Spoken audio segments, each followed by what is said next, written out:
and welcome. It's Matthew David, the Minister of Allowing, and today is obviously a Packer game. It's Wisconsin, and I don't usually watch football, so here I am, live streaming on football night.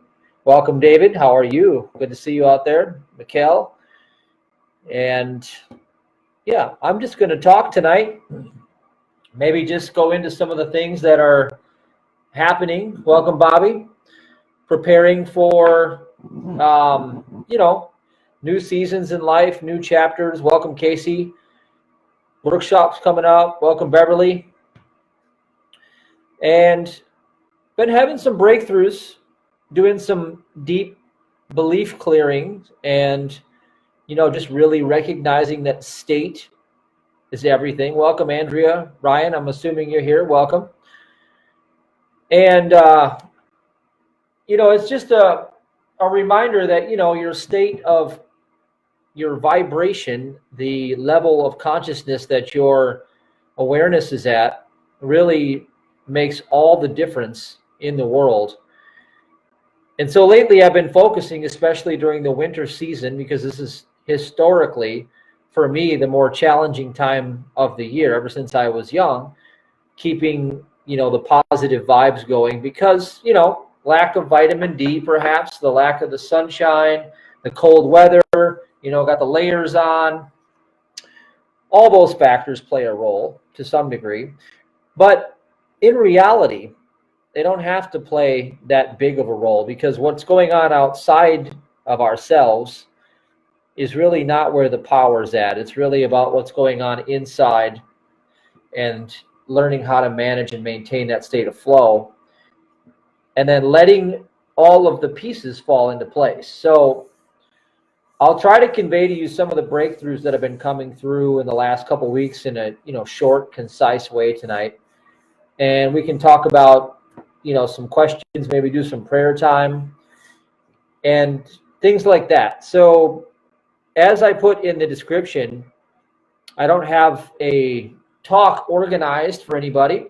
I did do one yesterday, and I'll post it in the comment section. So, if you're, chatting here on in the group, I'll put a link in there to a Vimeo that I made yesterday where I was giving a sermon on Jeremiah 26. And it had to do with some of the work that I'm doing for the workshop coming up. Digging into the beliefs and getting into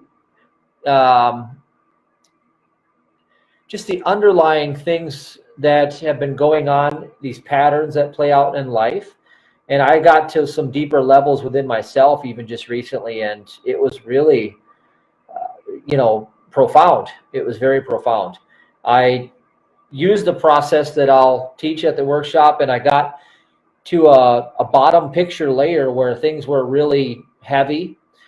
And once it started to shift vibrationally and clear, and I started to feel lighter and lighter and lighter and lighter, I had like an immediate victory that came in. I just started to see different things showing up in my hologram real fast. And that's pretty cool to see that stuff. And you guys have had that happen to yourselves before. You understand how that works.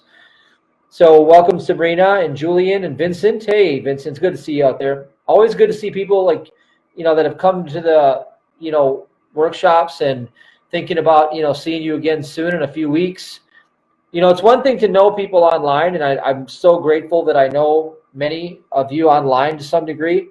But when I get to meet you in person, it's like then you become family. That's the real, when you look somebody in the eye and you spend some time with them, you do dinner together, you shake hands, that's when things get really, connected for life. And that's a powerful thing. So how is everybody doing right now? Like, it's a new year. What are some of your goals and how are you doing? And where do you feel stuck? Maybe I'll just start like that. And if you put something in the comment section, we can just talk about it and maybe throw in some pointers here and there and talk about making these breakthroughs. One of the things that I've been focusing on, it's kind of, these things just sort of step in and draw the focus, is the 1 meal a day group that I built is taking off like crazy. Hundreds of people a day coming into that group. And so I'm doing 1 meal a day again. I'm doing the OMAD. I just got done having like 4,000 calories. So like I feel puffy and water retented. And it's like, you know, once you do the big bloat, and I take in a lot of calories because I work out twice a day. So I take a big surplus in. And then, you know, I kind of feel kind of nasty for the next couple hours. But then as I get more into that fasting period, mental clarity starts to get really good. I start to get, you know, a lot done. I get a lot of stuff done. So as opposed to eating, I don't have to think about eating at all. I just, you know, I don't even think about what I put in my body when I do the OMAD. And I've been eating mostly just whatever I want in whatever quantity I want. I just stuff it down and eat big and fast. That's pretty much how it goes, and train hard. So what I'm doing to prepare, hey, Tim Smith, I'm glad to have you here. Angel and Mario, Chuck, good to see you guys. Mitchell. So we got some announcements. You know, I'm new company actually, and the company is called Entrainment, and it's a blockchain development, and I'm part of the corporate team on that new company. So I'm pretty, you know, jazzed up about it. There's some big things coming. I have to give a couple presentations here in the next week or two. So, you know, keep your spirits positive for me in that regard, and I'll be focusing my attention on that. And then got a new 43-page and brand new and you know 43-page workbook that I created over the past few weeks for this new workshop. And you know, I guess from now on, I'm not even going to say I created, because I don't create anything. I mean, I'm just, what you see here is God's already created it all. I'm just coming into an alignment with what already has been done and, you know, coming to pass now. So I just allowed for that to come through me, and this new workbook is going to be really cool. It's actually the same colors as this sweatshirt I'm wearing right here. So Spiritual Special Forces is the next level training, and we are off and running with it. So Julian says, welcome Marisol, by the way, and Mitchell. Julian says, doing good, sending all my challenges to God. Times get tense and scary at times, holding the peace. Yes. You know, things can get frightening, I know, because through the human senses, we see the world in a way that makes it look like we have to do something. Now, here's the deal, this is what God's been showing me a lot lately. I'm going to try to articulate this to you guys. I want you to see this. This is a big, big next level thing. It has to do with the allowing process versus, you know, pursuing. So if you feel reactionary, in other words, if you start to react to life, it means you think life is happening to you. Now think about it. If you react to things, it means you think life is happening to you. But when you are in agreement with God, you know life is happening through you. And so what happens is all the characters that show up in your life represent, you know, different states of consciousness that you are playing within your own matrix, your own hologram. And you are being a character in a play, a much larger, you know, storyline that's going out. You're choosing to be at a certain level and choosing the character, and by the nature of that, you're setting up all of the other characters that come into your hologram. And that's the ascended way of looking at how your life is playing out, through the circumstances, through the patterns, through the people, and through what comes in and out of your life experience. But entirely separate from all of that, there is the divine order. In other words, spirit itself, that is always taking care of itself, providing for itself, and, you know, nothing but love. That reality is forever present in the present moment, and it's unperturbed. It's never destroyed.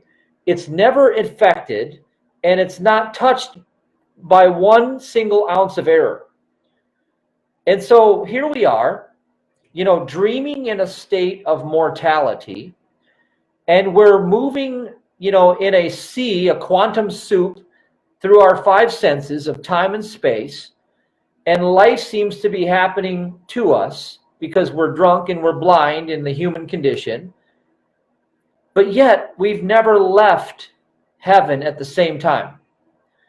So the real part of ourselves has never left heaven, and the fictional part of ourselves is on this storyline, creating all sorts of, we're mixing it up, like Abraham Hicks would say. We came to experience the contrast and tear it up, and to, send rockets of desire and all these things they talk about. But the truth of the state of being is that the only thing that ever happened in history is his story, God.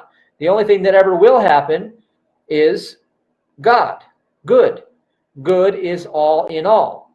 Good is all, and outside of all, what can exist outside of all? Nothing. So you say, well, what about all the terror that swept the earth? Well, God actually controls all of that too.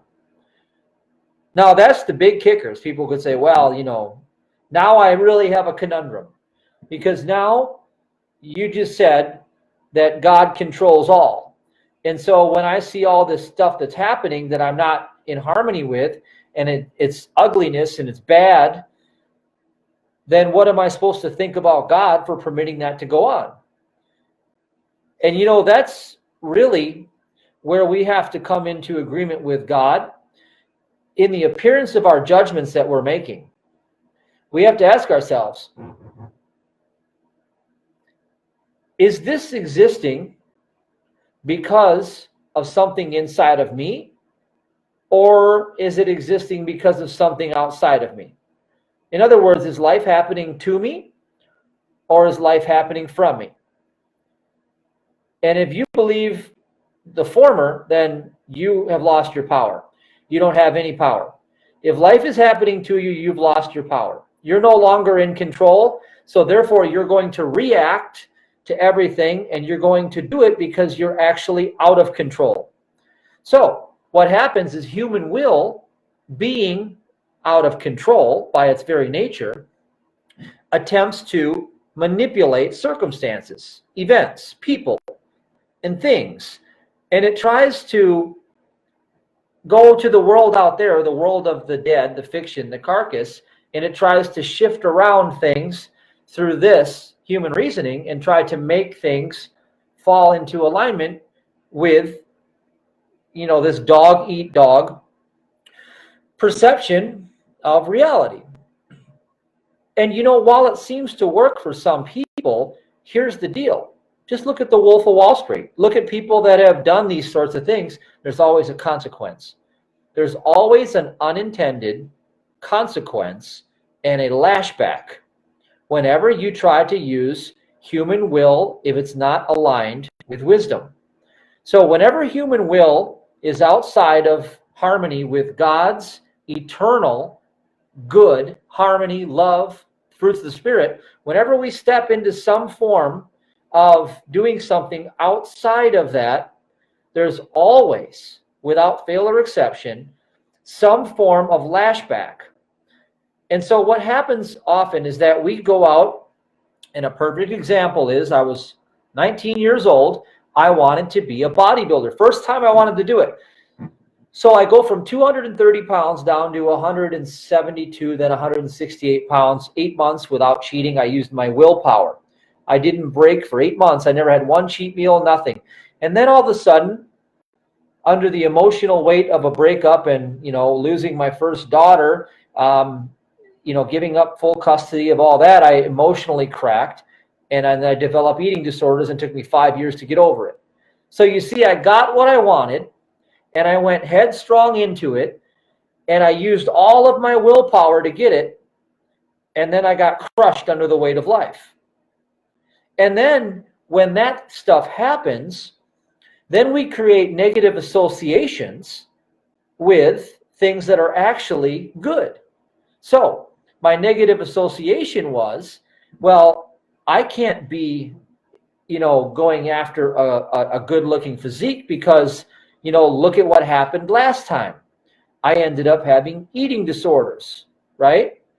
And so you see that right there is how human mortals look at the world. As we look at it through the lens of our judgments, and then we make assumptions based on how things are going to be, when in fact, they're not going to be that way at all unless we consciously keep on the same trajectory that we're on. And so what keeps us going in that same trajectory, pushing forward and plunging ahead, and oftentimes getting nowhere, in other words, being in a state of constant busyness, but never really being about our Father's busyness or business, we end up with nothing but emptiness and lack. Well, what I've discovered and what I submit to you after being on this planet for about 43 years now is that the best thing you could ever do is relax, allow, and come into agreement with God, and to use your faith and to realize that you of yourself can do nothing. In other words, when I want to prosper, I don't go try to make anything happen anymore. I just sow bigger seeds. I honestly tithe bigger. I give bigger. I worship God more. I try to raise my vibration even higher. I try to, do things within. And you see, I go to the summer where the imagination is, and then I make my identity the puzzle piece that fits the new lifestyle I'm trying to create. I make my identity fit that puzzle piece of who I'm being. And then I say, okay, I can only influence out here based on my seeds, and what are my seeds? It's the state of being that I act from. That's a seed. My sowing, in other words, if I want love, I give love. If I want money, I give money. If I want something, I give it. That's so simple, but yet it's so hard for people to understand. They think they actually have to go do more. But you see, when you think that way, you're actually reacting. Again, when you think that you have to do more, you're assuming life is happening to you. Now flip it around. If you know that life is happening through you, well, then what you do is you turn your focus the other way around, and you start to look this way. And you start to say, okay, all this stuff is happening out here. Am I reacting to it?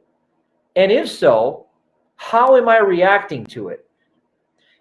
Would this be the level of reaction I would take if I were already in possession of what I say I want?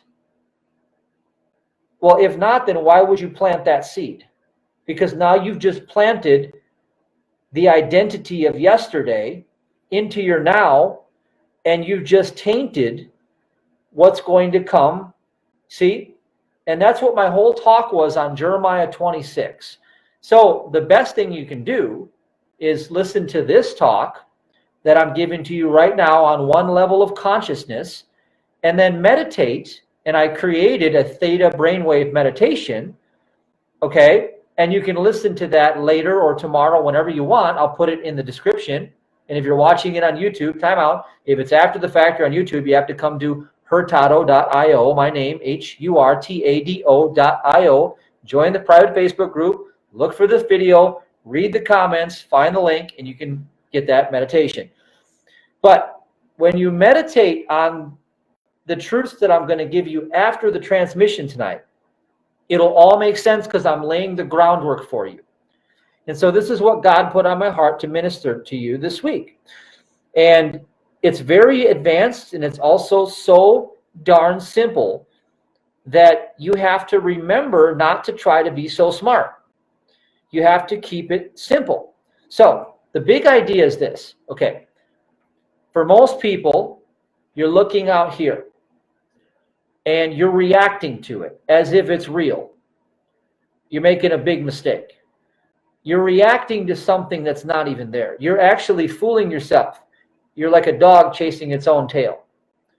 You're saying, well, I just saw my bank balance and it's not where I want it to be. So now I'm pissed off because I've been doing everything in my power. I've been working 25 hours a day. I've been doing this and this and this and this, and that darn bank balance isn't moving.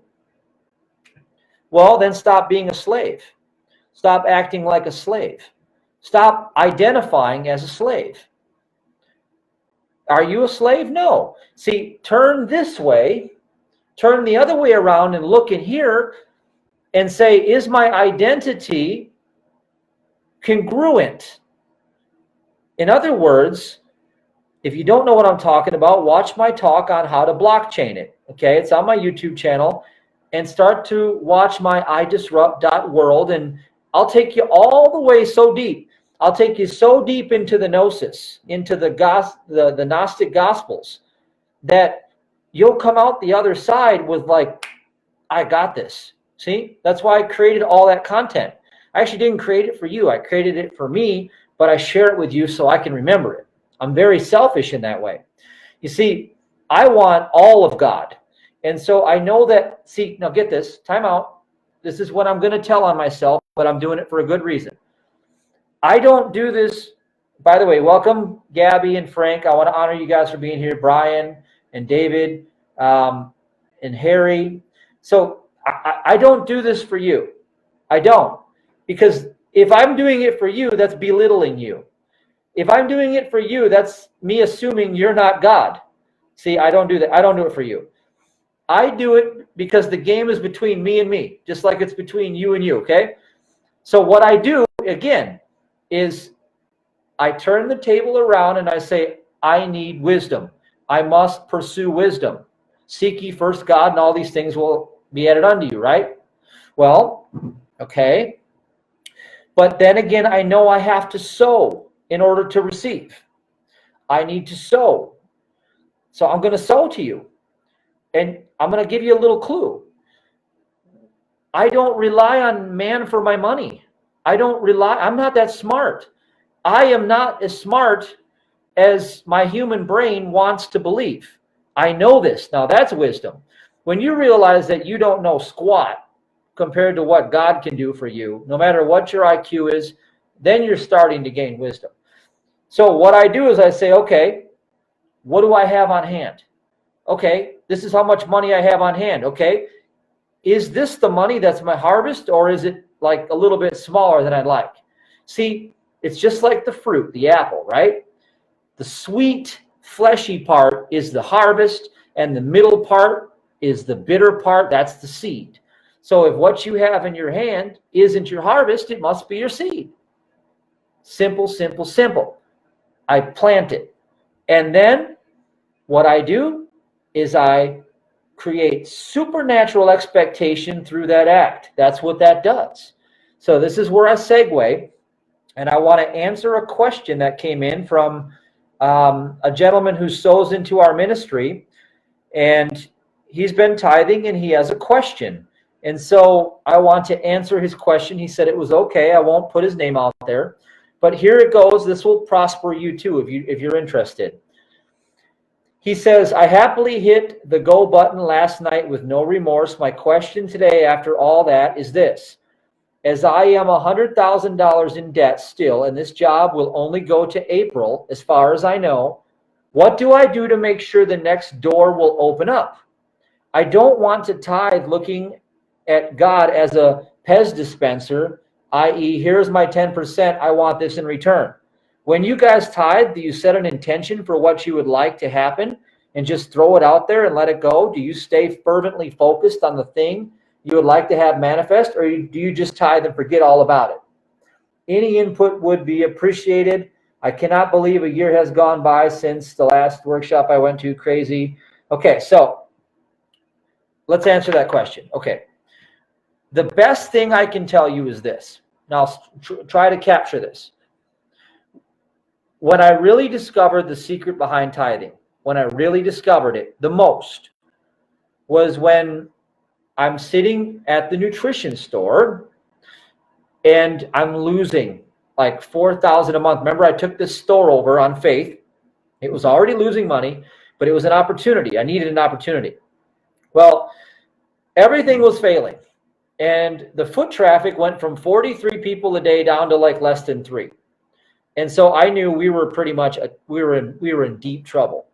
Everybody told me what to do. Human reasoning was all around me.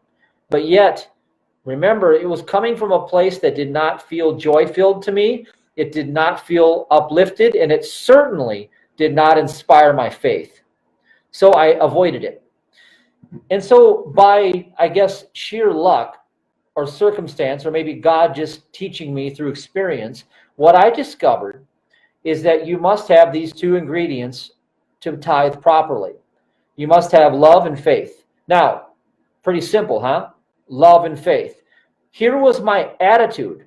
You have to understand that my attitude towards doing it is what brought me from that place of despair where I was all of a sudden going 6 figures and 7 figures in a short time.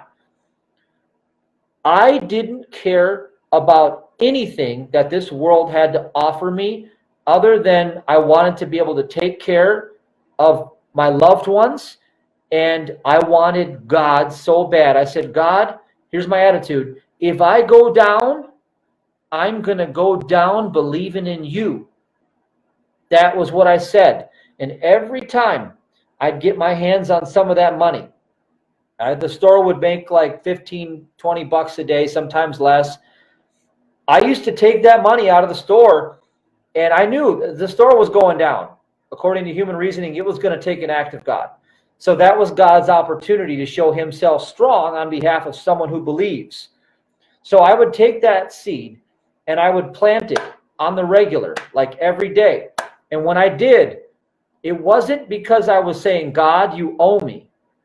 I was saying, God, your word says, Malachi 3:10, bring ye all the tithes into the storehouse, and prove me now, saith the Lord of hosts, that I shall not open up the windows of heaven and pour out a blessing, so much so that you cannot contain it. And I will rebuke the devourer. Now, that right there, I said, God, if that's real, that's better than what I got going on right now. I said, God, I'm willing to go all in on you. I need you, God. You're everything to me. I plant this seed, and I expect you to take over and to prosper me. And you see, in that moment when I did that, I made a divine faith connection. Again, now to answer his question, he says he's $100,000 in debt. I don't care what the level of debt is. God is bigger than $100,000. I'm not asking for $100,000, and you shouldn't either.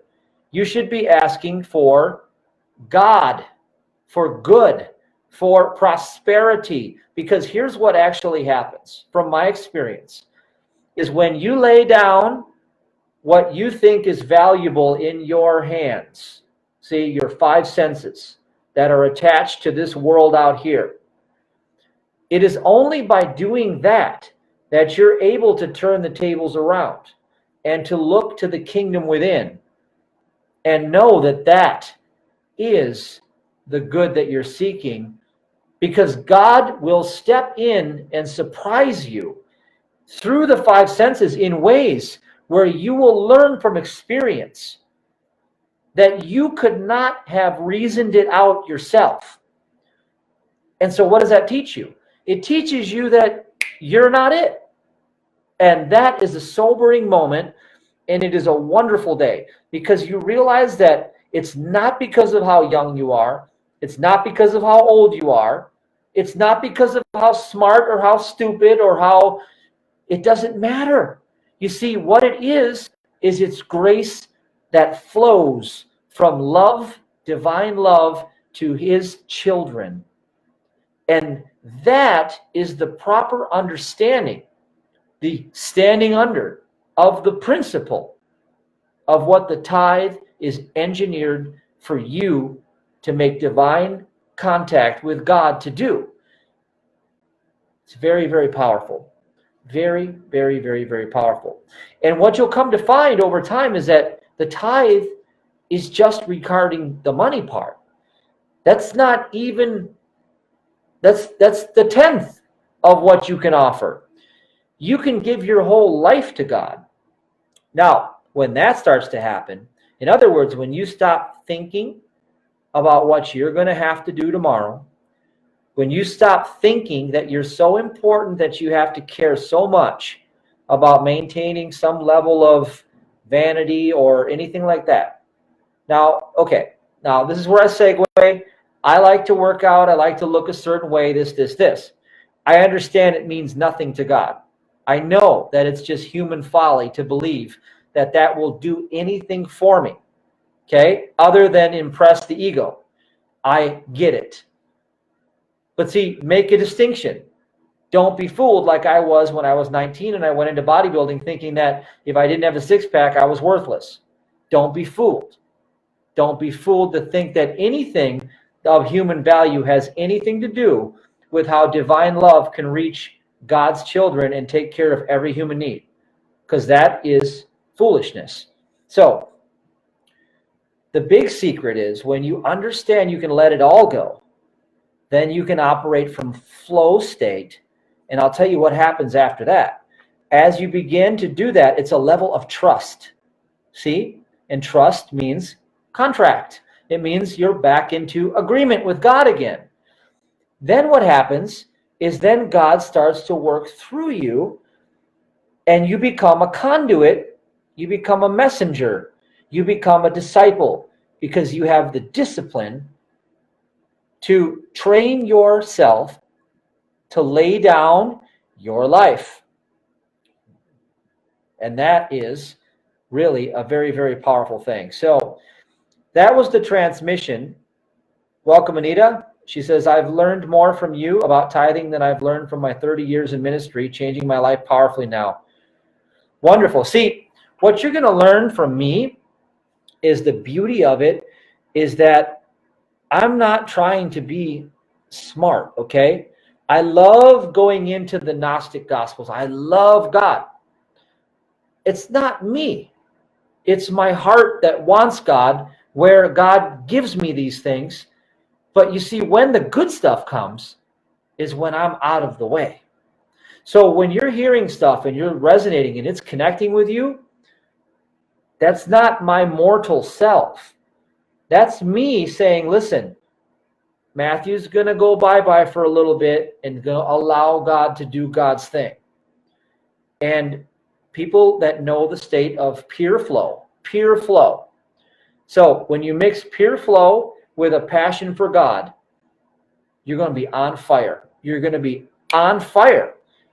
You're going to be in a place where you're going to make massive, massive impact on everyone around you, including, okay, all of your needs suddenly starting to come into the picture and getting met and your desires and things like that too, with least effort, where you're not chasing them anymore. They're actually just coming into your life and filling your life because it's coming from inside of you outward anyway. So with that said, that was my transmission for tonight. And welcome, Randy. I hope you guys got some good from it. So what I'm going to do is, if you have any questions, just put them up on the board quick, and I'm going to post the video up that I made. And I'm going to let you guys, if you want to hear it, it's got a Theta Brainwave component to it, so it'll get you very relaxed. And it carries further into what I've been discussing tonight. If you really want to drive it deep, what'll happen is I just posted it. You may get an idea or two. Don't try to follow me in everything I'm doing, because what I'm doing in this is I'm actually using flow state to minister to myself. I was working on my own layers that I found within my heart that needed to be cleansed and healed. And so I was ministering to myself, and I decided to just record it and then allow myself to hear it again, but also to share it with everyone else, because a lot of what I was dealing with is going to resonate, because it's called the human condition. So you can have access to that and you can enjoy that if you'd like. So Tim Smith says, visualizing Others' success, not yours, is so much easier. The visualizations are much more vivid and easier, especially if your value offer helps. That's correct. And you know what the great thing about it is that what blesses one blesses all. So you can't outgive God. And when you give to another with love and faith, God's always going to do the same for you. It's such a wonderful prosperity principle. So Dave says, have you read the book of Course in Miracles? It sounds a lot like the stuff. You know, I have looked at that book several times. I had never read it from cover to cover, but you're not the first person that says that, and I've not read it cover to cover. And so Vincent says, thank you. That was exactly what I needed. Awesome, Vince. Well, I'm hoping I see you soon at Spiritual Special Forces, Vince, and everyone else that's coming. If you want to come, I highly encourage you to come, because you're going to be part of a team. It's going to be so powerful. We got you know, Michael Jaco coming, U.S. Navy SEAL, former Navy SEAL, ex-CIA. He teaches all about love. You know, if you ever watch him, he's incredible. And you're going to be immersed with a lot of training. You're going to be able to learn how to master. See, what we're going to focus heavily on is how to operate in the brainwave flow states, okay? And how to, I've got a whole new training manual with all new stuff. And it's all designed to get you to master and optimize that state, okay? So that you can walk in that moment by moment, spontaneous flow, and that level of trust where God can just do God, and you can start to see good fill your life over and over and over. And my big vision is to put a team together so we can pray together and we can actually change the world. I want to change the world with this team. I want this team to be so skilled, so engineered, so tight that we are the spiritual special forces. And I think I have the right team. And we've got, like I said, we sold out about 10 days ago with our original 30 spots we said we were going to offer. I opened up 7 more. And so we've had a couple more people come, and we're going to get rid of all 7 of those too, because I'm going to open that up for people who really want to be there. Because if it were me, I would want to be there, because I know what we're bringing to the table, but I also know what happens on the other side. And that's something you have to experience yourself if you've never been to one of these. So I put the training video in there. I just want to say, you know, God bless you guys. I love you. There's a lot to come, and there's going to be, I don't know, can't make any promises, but I'm just going to say things are going to get real awesome. So take care. I'll see you guys soon, and God bless.